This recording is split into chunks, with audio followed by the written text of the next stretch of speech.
नमस्कार साथियों, बम बम बोले। साथियों, आज हम बात करेंगे सावन के महीने की। साथियों, जैसा कि आप सब जानते हैं, सावन का महीना हिंदू धर्म में बहुत परम और पवित्र माना गया है। जिस किसी को भी कोई भी इच्छा हो तो वे भगवान शिव को इस महीने में मात्र 5 सोमवार के व्रत रखकर प्रसन्न कर कर अपनी हर एक इच्छा पूरी कर सकता है। क्योंकि जैसा आप सब जानते हैं, भगवान शिव ही इस धरती के जीवनदाता व मृत्युदाता भी माने गए हैं। साथियों, आज हम बात करेंगे और मैं आपको एक भगवान शिव की शिव पुराण में यमराज की एक छोटी सी कथा भी सुनाऊंगा, जिससे मैं बताऊंगा कि भगवान शिव ही जन्मदाता और जीवनदाता भी हैं। साथियों, जैसा कि भगवान शिव की भक्ति करने से यमराज के दूत और यमराज हमारे निकट भी नहीं आते, तो चलिए आज हम उस कथा का विस्तार से सुनते हैं। साथियों, मुकुंद ऋषि की कोई संतान नहीं थी। संतान के उद्देश्य से मुकुंद ऋषि ने अपनी पत्नी सहित भगवान शंकर की घोर तपस्या की, जिससे भगवान शिव भोले, जो कि बहुत ही भोले माने गए हैं, उन्होंने प्रसन्न होकर उनको वरदान के लिए बोला। मुकुंद ऋषि की साथियों कोई संतान न होने से वे बहुत ही दुखी रहते थे, क्योंकि ईश्वर की दया के उनके पास हर चीज़ है, लेकिन संतान सुख न होना एक बहुत बड़ी चिंता का उनके लिए कारण बना हुआ था। तो भगवान शिव ने उन्हें 2 विकल्प दिए, एक अधर्मी और बुद्धिहीन पुत्र जो चिरजीवी होगा, दूसरा एक धैर्यात्मक बुद्धिमान पुत्र जो मात्र 16 वर्ष की आयु में मृत्यु को प्राप्त हो जाएगा। मुकुंद ऋषि ने दूसरे विकल्प को चुना। कुछ समय बाद मुकुंद ऋषि की पत्नी के गर्भ से एक बालक का जन्म हुआ। बालक का नाम मार्कंडेय रखा गया। बालक मार्कंडेय में बचपन से ही भगवान शिव के प्रति अखंड निष्ठा, सच्चा प्रेम था। मार्कंडेय के बड़े होने के बाद उनकी माता पिता की चिंता बढ़ती चली गई। एक दिन उन्होंने अपने माता पिता से पूछा कि वे चिंतित क्यों रहते हैं। तब मुकुंद ऋषि ने अपने बेटे को अल्प आयु होने का बता दिया। उन्होंने तत्काल रेत का शिवलिंग बनाकर भगवान शिव की पूजा करने के लिए बोला, और तत्काल ही मुकुंद ऋषि भगवान शिव का रेत का शिवलिंग बनाकर उनकी पूजा करनी शुरू कर दी। विधि विधान के अनुसार जब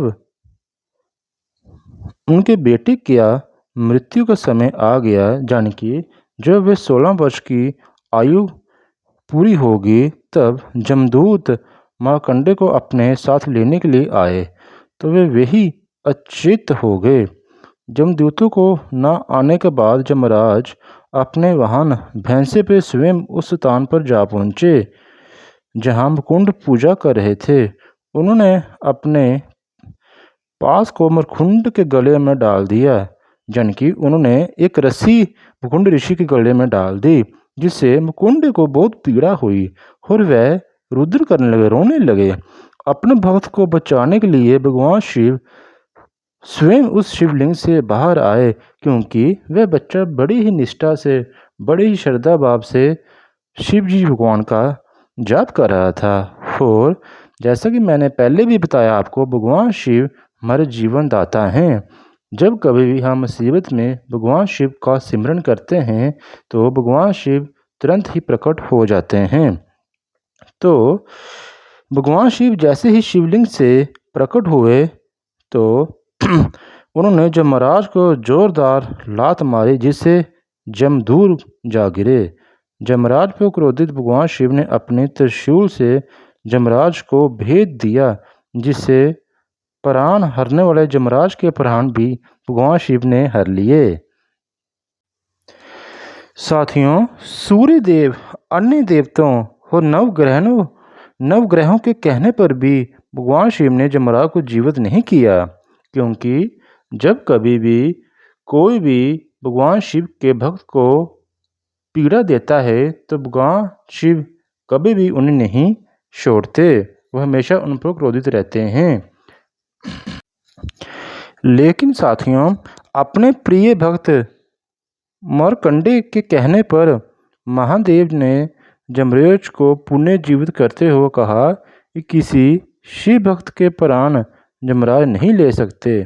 उनकी आत्मा भगवान शिव में स्वयं ही मिल जाएगी।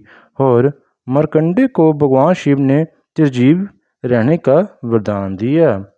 तो साथियों, जहाँ हमारी कथा समाप्त होती है, तो साथियों, ये कथा का उद्देश्य और अर्थ यही निकलता है कि जो भी प्राणी तन मन भाव से भगवान शंकर का सिमरन करता है उस पर कभी किसी प्रकार का कष्ट नहीं आता।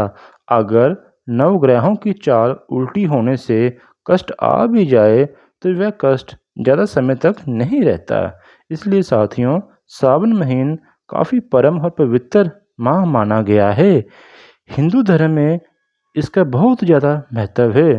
तो हर एक जीव को चाहिए कि वह इस माह में रोज़ सुबह भगवान शिवलिंग पर जल अभिषेक करे और अपने तन मन से उनका पूजन करे, जिसका फल आपको आपके जीवन में निश्चित ही देखने को मिलेगा। तो साथियों, आज की वीडियो मैं जहाँ ही समाप्त करता हूँ। आशा करता हूँ भगवान शिव आप सब पर कृपा बनाए रखे। बम बम बोले, बम बम बोले।